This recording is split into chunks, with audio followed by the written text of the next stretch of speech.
This is DMAC. Hey, today, in a few short minutes, we're going to talk a little bit about the tennis court, the schematic, or the layout, or the real estate on a tennis court.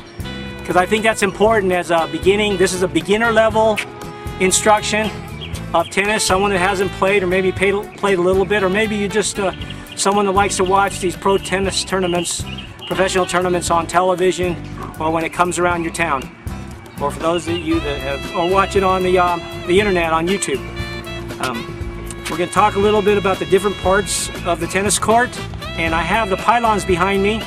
There's one pylon just directly behind me, and that's going to be the alley, the doubles alley, and it's used, it's extended when you play doubles. And then the empty spots are the service boxes. It's just very basic I'm giving you. And then you have no man's land. It's called no man's land because you're only hitting several shots. You're either hitting a volley, a ball on the rise. That's why it's called no man's land. You shouldn't be there. You should be all the way in hitting volleys, or you should be all the way behind where the two pylons are for the rally, the ground strokes.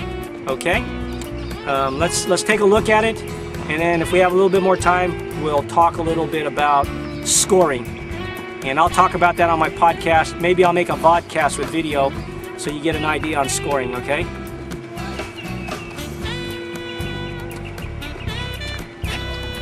So think of us now, we're looking behind, on the other side, you're the opponent, you're looking across the net, and here's what you see across the net, and you're close to the net on the other side. This right here, where this pylon is sitting, on this piece of real estate on the tennis court, this is called the doubles alley. That's when two people are on the court, and that part of the alley and the other side of the alley, the matching side, is where you use that part of the real estate when you're playing doubles. However, when you're playing single or doubles, you're using this part of the court here, these empty spaces right here, and here right here is the service box. That blur you see is the net strap. Okay, right there is no man's land, as I said earlier. No man's land is where you don't want to be found.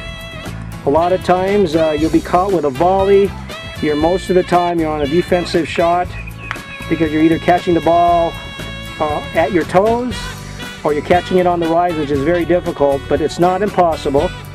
But a lot of times when you get balls in that area, you're staying back, and if it goes shorter than that, of course you're going to move in and hit an approach shot. If you're an aggressor player playing a serve and volley game, if you're a backcourter, you probably hit it and go back to the baseline. Those two pylons right there that you see, right there, is the baseline area. Now you wouldn't necessarily stand right on the baseline. You'd want to be 3 to 5 feet back. It all depends on how deep your opponent is hitting. If your opponent is hitting, you know, Bjorn Borg, probably a name that's not familiar, but for tennis players it is. All-time great match with Bjorn Borg and John McEnroe. I think it was in 1980, I don't know, 81, somewhere 81, 86. I'm sure if you search it on Google you can find it. But anyways,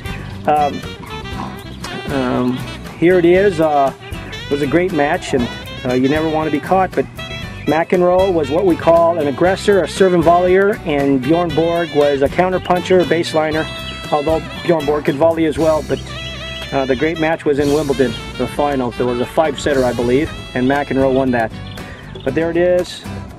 Okay, the baseline where the two pylons are, no man's land. This is the service box, and that is the doubles alley. The other one, of course, is right there. Okay?